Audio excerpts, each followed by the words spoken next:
تم سے سیکھی محبت جانا ناول پارٹ 2 امید کرتی ہوں کہ آپ کو پسند آئے۔ آج کی ایپیسوڈ بہت ہی رومانٹک ہونے جا رہی ہے۔ شادی کے 3 سال تک اولاد نہیں ہوئی تو وہ دوسری شادی کی خواہش کرنے لگا، لیکن صرف دل میں ابا کے ہوتے ہوئے ایسا قدم وہ اٹھا نہیں سکتا تھا۔ کام کرنے کا دل نہیں کرتا تھا، لیکن اس کا وہی ابا کا ڈر۔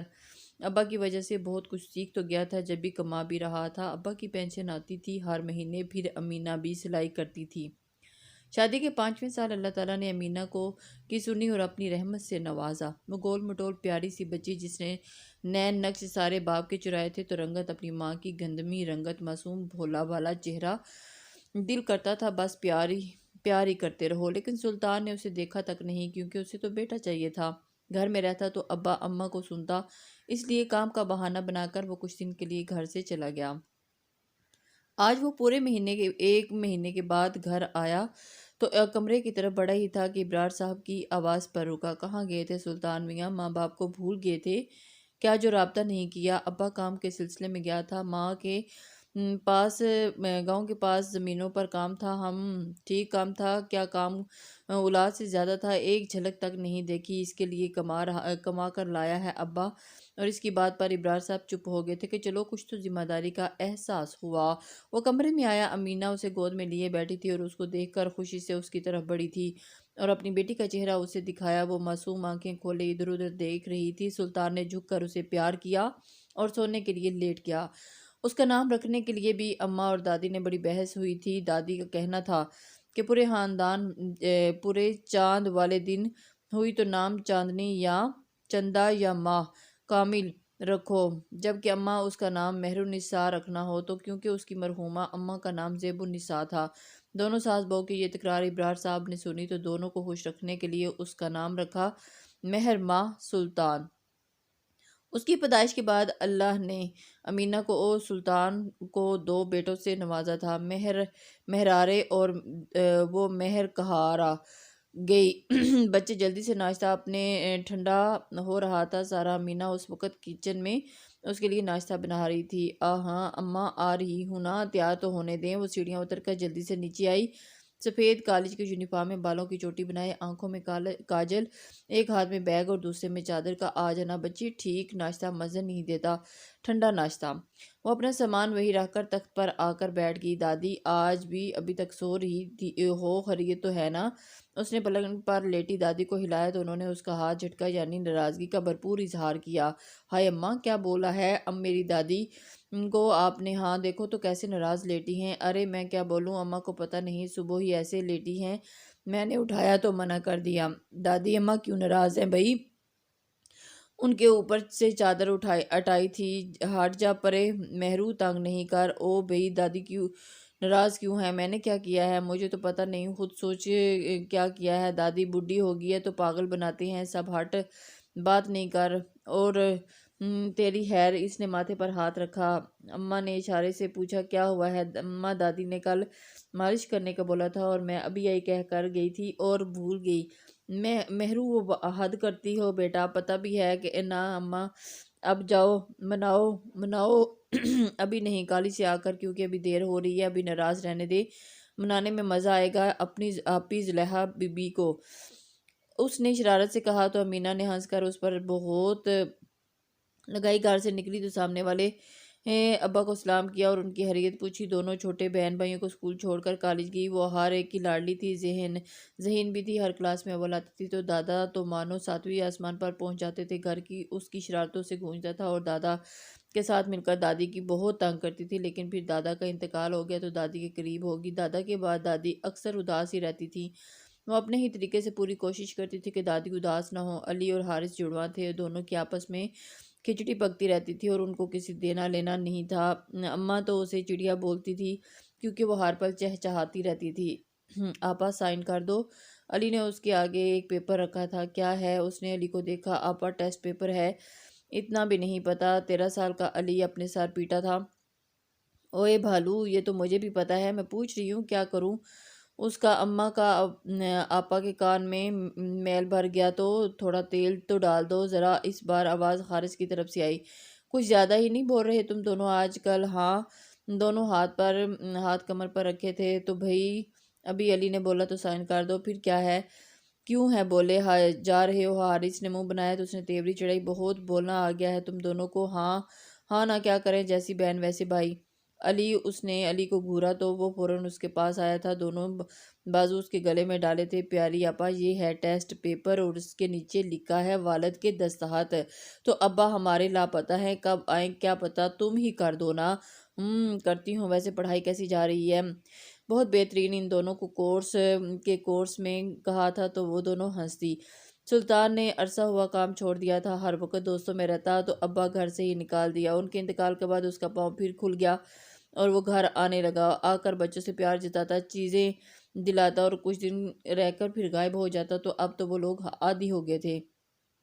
ابا اب جب آئیں گے تو کیا لائیں گے ہمارے لیے؟ دونوں اب اس کے دائیں بائیں بیٹھ گئے تھے۔ میرے لیے تو ابا گاڑی لائیں گے، میں نے منگوائی ہے، اور حارث نے ابا کو بولا ہے ٹرین جو تیمور کے پاس تھی۔ ہاں ابا، تیمور کے ابا تو کراچی میں بہت سامان لاتے ہیں، تم بھی جاؤ نا کراچی پڑھنے آپا، پھر وہاں سے ہمارے لیے سامان۔ ان دونوں کی باتوں پر ہنس دی۔ پاگلوں میں پڑھنے جاؤں گی تب، وہ بھی تب جب ہمارے پاس بہت سارے پیسے ہو جائیں گے۔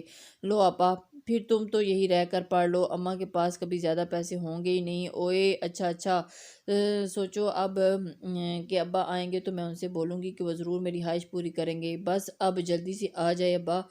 اس نے تھوڑی پر اپنا ہاتھ ٹکایا اور اپنی سوچ میں ہی آ گئی تھی، نہیں جانتی تھی کہ یہ خواب اس کا کتنا زخم دینے والا تھا اسے۔ وہ کالج جانے کے لیے تیار ہو رہی تھی، لیکن پتہ نہیں کیوں آج بہت دل اداس سا تیار ہو کر وہ دادی کے پاس آ کر بیٹھ گئی، تو انہوں نے مہر کا سر اپنی گود میں رکھ لیا۔ کیا ہوا دادو ابھی تک ناراض ہیں؟ قسم سے میرے ذہن میں نہیں رہا۔ ارے نہیں بچی، میں کیوں ناراض ہوں گی؟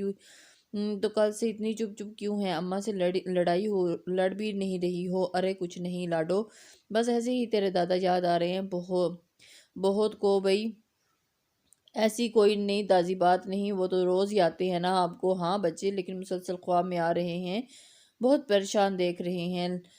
اوہوں دادی کچھ نہیں، ایسا بس خواب ہے، موڈ ٹھیک کرے، مسکرا کر دیکھیں۔ انہیں پیار سے اس کا ماتھا چوما تھا۔ اللہ تجھے ہر خوشی دے اور غم سے دور رکھے، لیکن ضروری تو نہیں کہ ہر دعا پوری ہو۔ اس نے دادی کو گلے لگایا اور کالج کے لیے چلی گئی، اور شاید یہ وقت اب نہیں آنا تھا واپس۔ کیا ہوا مہر، ایسے چپ کیوں بیٹھی ہو؟ ایسے عیشا نے جب اسے چپ دیکھا تو وہ پوچھے بغیر رہ نہ سکی، کیونکہ مہر اور چپ ایسا کبھی ہوا ہی نہیں تھا۔ کچھ نہیں یار، بس ایسے ہی دل پریشان ہو رہا ہے۔ وہ دونوں اس وقت کالج کے کینٹین میں بیٹھی تھی۔ اچھا کچھ کھائیں گے؟ لاؤ، کچھ نہیں، میرے پاس پیسے نہیں ہیں، باہر پل گراؤنڈ میں چلتے ہیں، جہاں دل گھبرا رہا ہے۔ اور پھر چھٹی تک اس کا دل پریشان ہی رہا۔ گلی کے کونے پر پہنچ کر اسے غیر معمولی پن کا احساس ہوا تھا، سبھی لوگ گیٹ پر جمع تھے۔ وہ بھاگتے ہوئے گھر میں گئی، لیکن سامنے کا منظر دیکھ کر وہ جہاں تھی وہیں رہ گئی۔ سامنے پلنگ پر اس کی دادی سو رہی تھی اور ساری عورتیں جمع تھیں، اور اس کے ارد گرد اماں دادی کے سرہانے بیٹھی رو رہی تھی۔ مہر آگئی، کسی عورت نے اس کو دیکھ کر کہا تھا، لیکن وہ تو جیسے کچھ سن ہی نہیں رہی تھی۔ اس کی دادی چلی گئی تھی، انہیں ہارٹ اٹیک ہوا تھا، اس کا سائبان چھن گیا تھا، وہ بے تحاشا رو دی۔ اماں سے لپٹ کر علی اور حارث بھی ایک طرف کھڑے ہو گئے تھے، رو رہے تھے۔ اس نے آگے بڑھ کر انہیں گلے لگا لیا۔ آپا دادی کیوں چلی گئی؟ انہیں بولو نا واپس آ جائیں، ہم تنگ بھی نہیں کریں گے نا، ان کا پائیدان چھپائیں گے اور پاندان چھپائیں گے، ان کے پاس پیسے بھی نہیں مانگیں گے۔ ان کی آواز اس کا دل چیر رہی تھی اور کچھ ہوش نہیں تھا۔ دادی کو لوگ لے گئے تھے، اماں کا واحد سہارا بھی چلا گیا۔ ابا کو خبر ہوئی تو اسی وقت آئے اور سوئم کے بعد پھر غائب۔ گھر میں ویرانی کا راج تھا۔ دادی کے گزرے 15 دن ہو گئے تھے، لیکن ان لوگوں کی آنکھیں خشک نہیں ہوئی تھی۔ ہر تھوڑی دیر بعد وہ روتے تھے۔ دادی کو یاد کر کے ہوش آنے پر اس نے سب سے پہلے حارث اور علی کو اسکول بھیجا۔ گھر میں رہتے تو اور دکھی ہوتے، ایسے دل اور دماغ تو مصروف ہوتے۔ اماں کو الجھا کر رکھتی، کیونکہ اب اسے اتنا بڑا بننا تھا کہ عیشا کے کہنے پر وہ کالج بھی جانے لگی تھی۔ امتحان سر پر تھے، تیاری میں مصروف وہ 2 مہینے کیسے گزرے پتہ نہیں چلا۔ اب وہ سب اس صحن میں بیٹھے تھے، تبھی دروازہ بجا۔ آنے والی شخصیت اس کے ابا کی تھی۔ ایک بار پھر رویا گیا تھا دادی کی یاد میں۔ ابا سب کے لیے سامان لائے۔ مہر پتر بتا میں تیرے لیے کیا لایا ہوں؟ انہوں نے مہر کو مخاطب کیا۔ کیا لائے ہیں وہ ابا؟ اس پر مسکرا کر سلطان کے پاس آ بیٹھی۔ اس کے ہاتھ میں کوئی پیپر تھا۔ کیا ہے یہ ابا؟ اس کے کاغذ پر ڈگری کالجوں کے نام پر دیکھ کر وہ حیرت میں تھی۔ بتاتا ہوں، پہلے یہ بتا کراچی جائے گی پڑھنے؟ ہیں ابا؟ وہ حیران تھی، ابا کیا پوچھ رہے ہیں؟ بتا جائے گی؟ ہاں نا ابا جاؤں گی، لیکن ابا وہاں کی پڑھائی تو بہت مہنگی ہے نا۔ کوئی مہنگی نہیں، میرا ایک دوست ہے کراچی میں، اس سے بات کی ہے تیری، میں نے، وہ راضی ہے۔ ہیں سچ ابا؟ اتنے دنوں بعد پہلی بار دل خوش ہوئی تھی۔ ابا دیکھو، ابا کیا بول رہے ہیں، میں شہر کا پڑھوں گی سلطان میری بیٹی کو، وہ بہت مت دکھاؤ، خواہ مت دکھاؤ جو پورے نہیں ہو سکتے، مہر اٹھاؤ یہ سامان اور اندر جاؤ۔ اماں کا لہجہ اس نے شاید پہلی بار سنا تھا، وہ حیران تھی کیونکہ یہ تو اماں کی بھی خواہش تھی، لیکن اماں نے اس کے ابا کے اس فیصلے پر، مہر اندر جاؤ، اس کے باپ نے اس کو اندر بھیجا۔ وہ سارا سامان اٹھا کر اندر گئی تو علی اور حارث بھی اس کے ساتھ باہر گئے تھے، جو جلدی اندر آ گئے تھے۔ اور تو پاگل ہے امینہ، بچی کو اداس کر دیا، جھوٹ پر یقین کر رہی تھی، میں بھی نہیں چاہتی اس کا دل ٹوٹے، کیونکہ ٹوٹے گا تو دل دوست سے بات ہوگی ہے، میری اپنی مہرو وہی کراچی میں رہے گی، اور تو وہ لوگ لوگ اسے پیسے بھی دیں گے۔ کیسے پیسے؟ ارے وہاں بہت امیر لوگ ہیں، وہ پڑھاتے ہیں غریب بچوں کو اور وظیفہ بھی دیتے ہیں، میں خود مل کر آیا ہوں وہاں، جو بھی ہے مجھے نہیں بھیجنا اپنی بچی کو دور۔ کیوں اماں، کیوں نہیں بھیجنا؟ وہ جو دروازے پر کھڑی سب سن رہی تھی، آ کر امینہ کے پیروں میں بیٹھی تھی اور دونوں ہاتھ اپنے ہاتھ میں لیے تھے۔ دیکھو اماں، یہ میرا شوق ہے، میں پڑھ لکھ کر جاؤں گی تو نوکری کروں گی تو اپنے لیے اور علی اور حارث کا مستقبل اچھا ہوگا، میرا خواب پورا ہو جائے گا۔ امینہ راضی نہیں تھی، لیکن اس کے ہونا بڑا، اماں تھی، بیٹی کی خواہش تھی، راضی تو ہونا ہی پڑا تھا۔ ہاں بشیر صاحب، سب انتظام ہو گئے ہیں، یہاں سب ٹھیک ہے؟ سلطان اس وقت فون پر اپنے دوست سے بات کر رہا تھا۔ ہاں ہاں، پارٹی کل ٹائم پر پہنچ جائے گی، بس تیری طرف سے کوئی مسئلہ نہ ہو۔ ارے نہیں ہوگا کوئی مسئلہ، تو پیسے کا بتا کب دیں گے؟ کل اسی وقت پیسے مل جائیں گے، پورے 5 لاکھ۔ 5 لاکھ؟ سلطان کے چہرے پر ایک مکروہ مسکراہٹ آئی تھی، 18 سال انتظار کیا تھا اس نے اس دن کا۔ اگلے دن وہ مہر جانے کے لیے تیار تھے، اماں نے اسے ایک الگ سے بیگ سی کر دیا تھا جس میں اس کے ڈاکومنٹس، پیسے تھے، اس نے قمیض کے اندر سائڈ پر باندھا تھا تاکہ چوری کا ڈر نہ رہے۔ مقررہ وقت پر سب سے الوداع کہہ کر آئی تھی، نہیں جانتی تھی کہ اب یہ شکلیں دیکھنا نصیب ہوگا کہ نہیں۔ بس میں بیٹھنے کے بعد ابا کے اس سر پر ہاتھ رکھا تھا، اور خیال رکھنا تبھی ایک موٹی عورت اس کے ساتھ آ کر بیٹھی تھی، اسے اس عورت کے ساتھ جانا تھا۔ گاڑی چلنے کا اشارہ ہوا تو ابا اتر گئے۔ اس نے کھڑکی سے سلطان کو دیکھا جو کسی آدمی سے ایک تھیلا لے رہا تھا اور اب اس میں پیسے نکال کر گر رہا تھا۔ اسے حیرت ہوئی کہ ابا کو کون اتنے پیسے دے رہا ہے، لیکن پھر سفر کی خوشی میں وہ سب بھول بھال گئی۔ شام کو 6 بجے بس کراچی پہنچی تو وہ حد سے زیادہ خوش تھی، آخرکار خواب پورا ہو جانے جا رہا تھا۔ وہ عورت اسے اشارہ کر کے اتری تو وہ بھی اس کے ہم قدم ہوگی۔ سامنے ایک کار کھڑی تھی جو انہیں لینے آئی تھی، ساتھ آئے آدمی نے اس کا سامان لیا اور اس کے لیے گاڑی کا ڈور کھولا تو وہ حیرت سے بے ہوش ہونے کے قریب تھی۔ ساری خواہشات ایسے پوری ہوں گی سوچا نہیں تھا۔ گاڑی ایک بڑی سی 2 منزلہ گھر کے آگے رکی تھی، پورا راستہ وہ عورت خاموش رہی تھی، اس کی ہمت نہیں ہوئی کچھ پوچھنے کی۔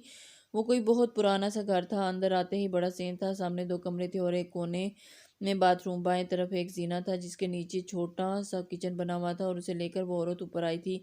اوپر بھی 3 کمرے لائن سے بنے ہوئے تھے، وہ کمرے میں آ کر آرام کرنے کے لیے لیٹ گئی۔ شام سے رات ہوگی لیکن کوئی اس کے پاس نہیں آیا تھا۔ پھر تھوڑی دیر بعد عورت کھانا دے کر دروازے سے لوٹ گئی تھی، اسے یہ سب بہت عجیب لگ رہا تھا۔ دوسرے دن بھی یوں ہی کمرے میں گزارا، باہر جانے کی 1 2 بار کوشش کی لیکن دروازے لاک تھا۔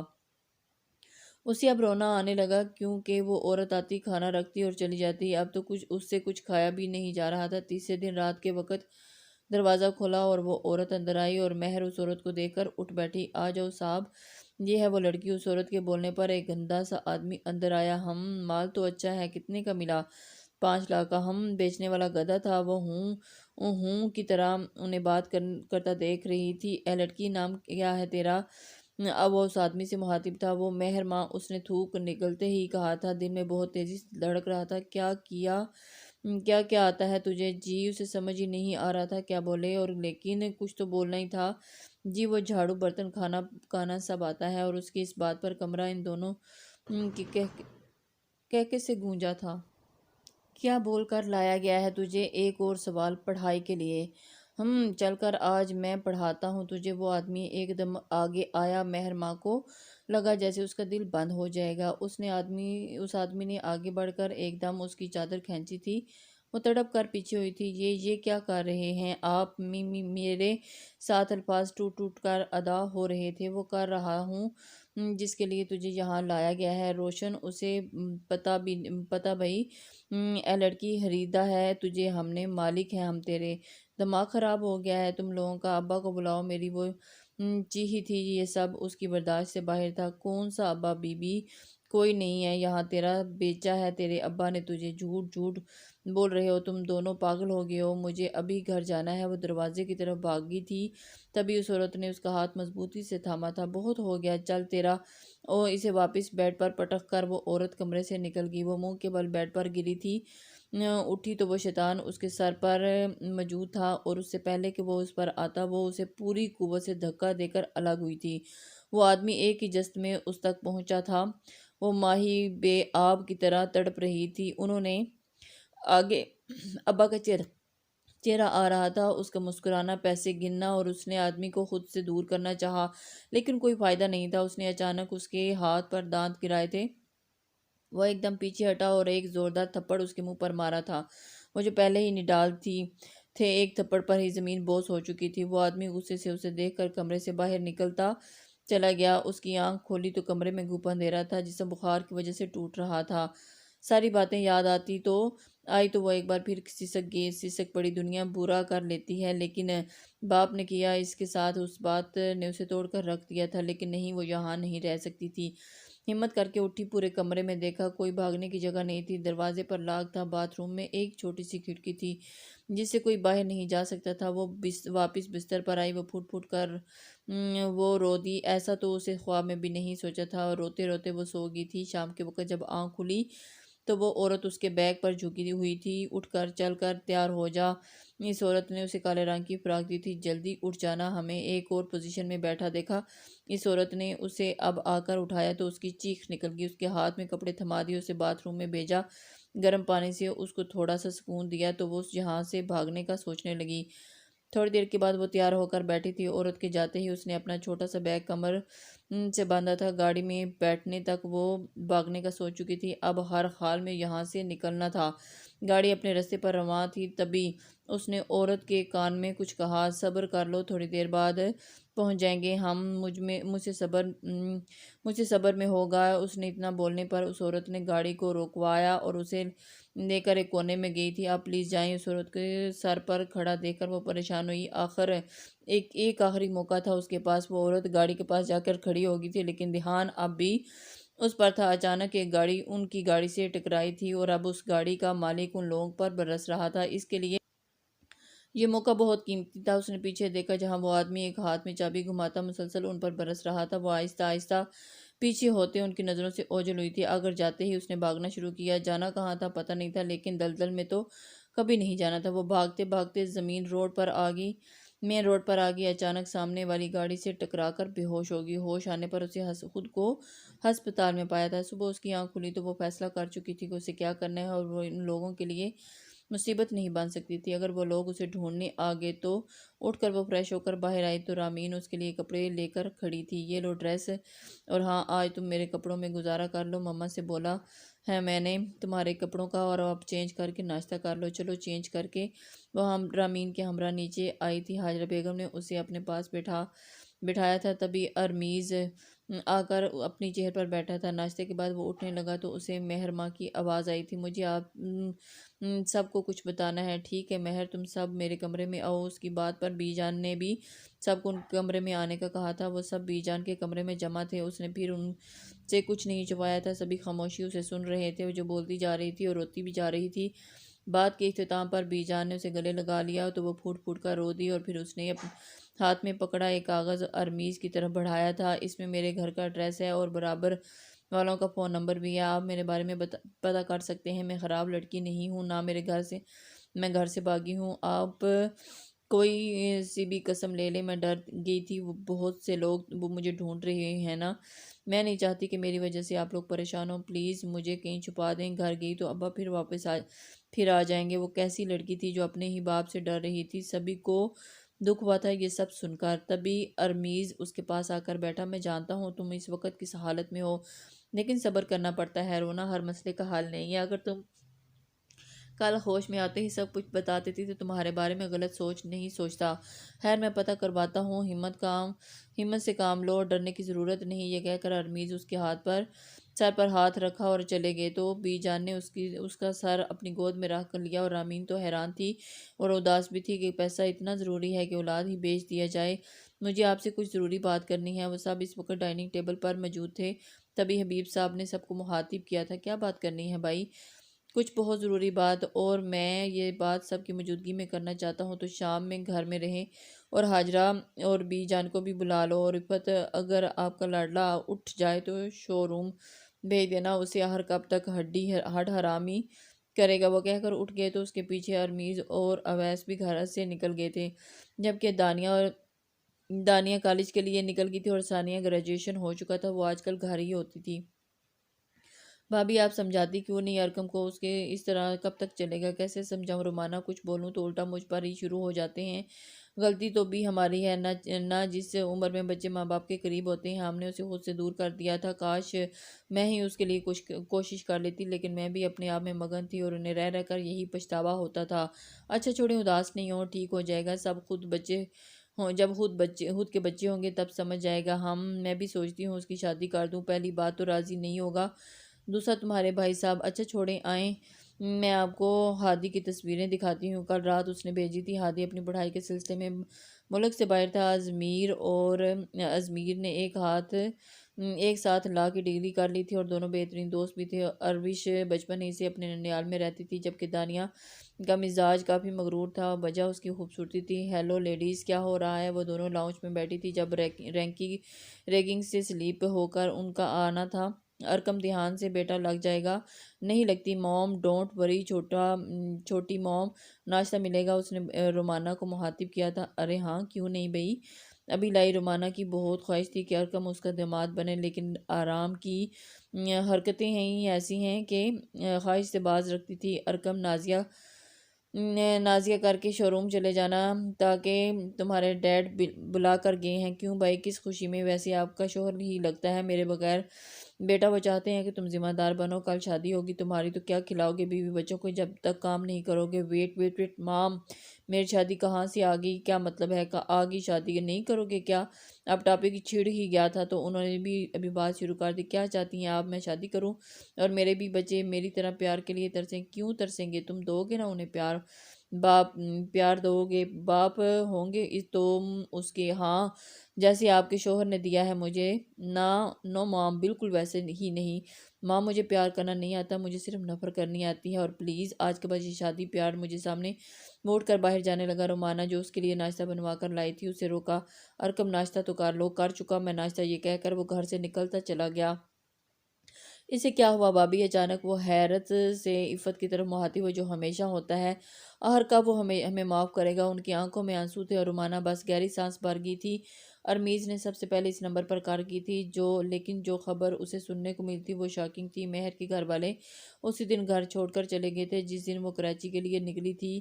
کہاں گئے تھے، کب گئے تھے، کسی کو پتہ نہیں تھا، بس رات ان کے گھر پر تالا لگا ہوا تھا۔ اس نے اپنے ذرائع سے بھی معلوم کروایا تھا مہر کی کئی بات سچ تھی اور پڑھائی کے سلسلے میں ہی کراچی آئی تھی، لیکن اس کے گھر والوں کا یوں غائب ہو جانا سمجھ سے باہر تھا۔ اس نے گھر فون کر کے مہر ماں سے پوچھا تھا، لیکن اس کے گھر والے کہاں ہو سکتے ہیں؟ اس نے لا علمی کا اظہار کیا تھا، لیکن وہ ہار ماننے والوں میں سے نہیں تھا۔ شام میں گھر آیا تو بی جان اور ہاجرہ کو تیار دیکھا، وہ دونوں کاظمی ہاؤس جا رہی تھی۔ بلاوا آیا تھا، کچھ ضروری بات کرنی ہے۔ ارمیز بیٹا فریش ہو کر تم بھی چلو، بھائی نے بلایا ہے۔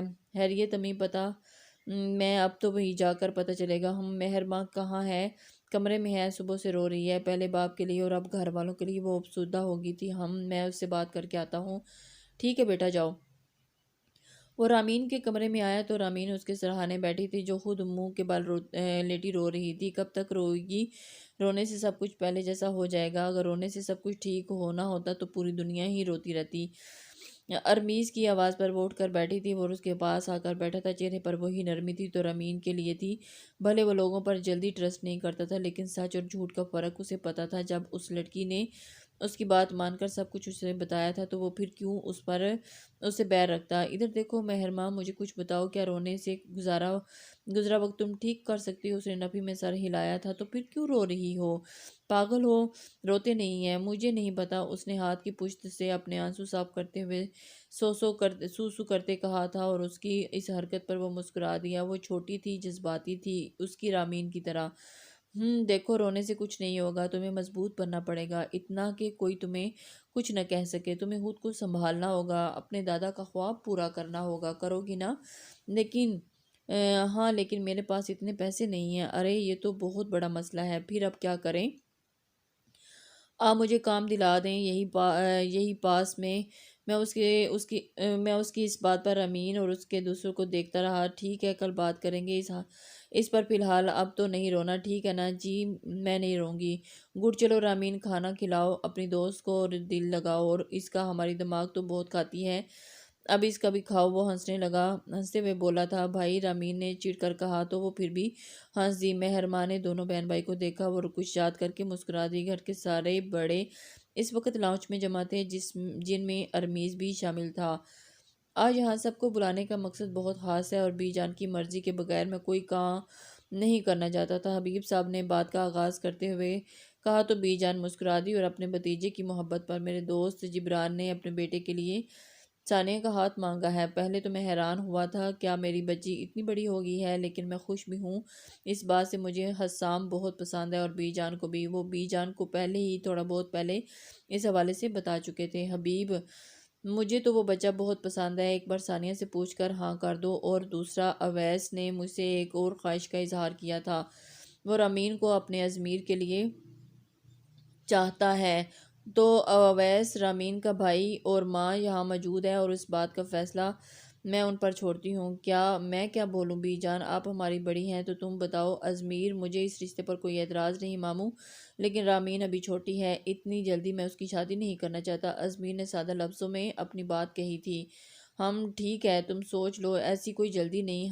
حبیب صاحب نے ازمیر اتفاق کیا، اور پھر بات کا رخ دوسری جانب ہو گیا۔ آنیہ، جو دروازے کے پاس کھڑے بڑوں کی باتیں سن رہی تھی، سکتے میں تھی۔ کیا اس کی بہن کی محبت بس یہیں تک تھی؟ وہ بھاگ کر اوپر گئی تھی، جہاں ثانیہ کشن گود میں رکھے بیٹھی آنسو بہا رہی تھی۔ مطلب صاف تھا، اسے یہ سب پہلے سے پتا تھا۔ اپیا، یہ سب کیا ہو رہا ہے؟ تم نے بولا کیوں نہیں ڈیڈ کو کہ تم شادی نہیں کرنا چاہتی؟ تم بزدلوں کی طرح کر رہی ہو، اٹھ جاؤ اور جا کر منع کرو کہ تمہیں یہاں شادی نہیں کرنی۔ اس نے ثانیہ کا ہاتھ پکڑ کر اٹھایا تھا، لیکن اس نے اس کا ہاتھ جھٹک دیا۔ ٹھیک ہے، میں پھر خود جا کر سب کو بول دیتی ہوں کہ تم ازمیر بھائی کو پسند کرتی ہو۔ وہ دروازے کی طرف، تو ثانیہ نے آگے بڑھ کر اسے روکا تھا۔ تم پاگل ہو آنیہ، میں ایسا کچھ نہیں کرنے والی، نہ تمہیں کرنے دوں گی۔ اور دوسری بات، مجھے اس رشتے پر کوئی اعتراض نہیں، ماما پہلے ہی بات کر چکی ہیں مجھ سے، اس لیے تم کچھ نہیں کہو گی۔ آئی سمجھ تمہیں کیوں کی تھی تم نے محبت پھر؟ ہاں، ایسے ہار ماننے کے لیے دل دیکھو اپیا، نہیں کرو ایسے، ایک بار تو صحیح۔ مام ڈیڈ سے کوئی اتنا مشکل بھی نہیں، اور ارمیز بھائی تو پاپا کے فیورٹ ہیں، پھر تم بات کیوں نہیں کر رہی؟ کیونکہ بابا نہیں چاہتے میری شادی ازمیر سے ہو۔ کیا؟ آنیہ کو حیرت سے جھٹکا لگا۔ یہ کس نے بولا آپ سے؟ میں نے سنا تھا کہ بس آپ کو کچھ نہیں پوچھنا۔ قسم ہے تمہیں اپیا، آگے کچھ بول ہی نہیں پائی اور کمرے میں چلی گئی۔ کیا بتا دی اسے کہ ڈیڈ ازمیر کی شادی اسے کیوں نہیں کرنا چاہتے؟ کچھ دن پہلے وہ کسی کام سے موم کے روم میں گئی تو اپنا اور ازمیر کا نام سن کر باہر رکی۔ مام ڈیڈ سے اس کے اور ارمیز کے رشتے کی بات ہی کر رہی تھی، اس کا دل ایک دم کھل اٹھا۔ کچھ بھی نہیں ہو سکی تھی کہ حبیب صاحب کی آواز نے اس کا دل توڑ دیا۔ پاگل ہو، ایسا سوچا بھی کیسے تم نے؟ اپنی ثانیہ کی شادی اپنے دوست سے بیٹے سے کروں گا۔ ازمیر میرا بھانجا ہے، لیکن مجھے کاروبار میں مدد نہیں کر سکتا، نہ ہی پیسہ لگا سکتا ہے۔ حسیب ہر لحاظ سے اچھا ہے، لیکن ایک بار ثانیہ تو پوچھ لیں وہ کیا چاہتی ہے۔ وہ ماں تھی بیٹی کا، ان کا بھی سمجھتی تھی، اسے کیا پوچھنا ہے، وہ میری بیٹی ہے، مجھے کبھی بھی منع نہیں کرے گی۔ دیکھنا تم آگے وہ کیا سنتی۔ الٹے قدموں واپس اپنے کمرے میں آ گئی، آنکھوں میں ٹوٹے خواب کی کرچیاں تھیں، دل ٹوٹ چکا تھا، اس کی محبت ادھوری رہ جائے گی۔ وہ مزید خود پر ضبط نہ کر سکی تو تکیہ منہ میں دے کر بے آواز آنسو بہانے لگی، کیونکہ وہ جانتی تھی وہ کبھی اپنے ڈیڈ کے فیصلے کے خلاف کبھی نہیں جائے گی۔ اسے یہاں آئے کافی دن ہو گئے تھے، اب کافی حد تک وہ سنبھل چکی تھی، جس کا کریڈٹ یقیناً ان سب کو ہی جاتا تھا۔ وہ لوگ ہر وقت اس کے دل جوئی کرتے تھے۔ وہ حیران تھی کہ دنیا میں بس ایسے لوگ بھی تھے جو بنا غرض کے لوگوں کی مدد کرتے ہیں۔ وہ جب جب ارمیز کو دیکھتی تو حیران رہ جاتی، انسان اتنا پیارا تھا، ہر ایک کا خیال رکھنے والا، اب تو اسے بھی اکثر سمجھاتا رہتا تھا اور اسے ہمت دیتا رہتا تھا۔ وہ بھی خود کو یاد کرتی تھی، ہاں وہ بھی سب سے محبت کرتی تھی، لیکن ارمیز جیسی نہیں، وہ ہر ایک کے لیے کھڑے ہوتا تھا۔ آج بھی وہ رامین اسے سمجھا رہا تھا کہ آگے بڑھے بڑھے، لیکن وہ مسلسل انکاری تھی، لیکن ان لوگوں کے بعد اعتماد دیا تھا، اور پھر اب اپنے گھر والوں کو بہت یاد کرتی تھی جو نہ جانے کہاں چھپ گئے تھے، لیکن اللہ کا شکر بھی ادا کرتی تھی۔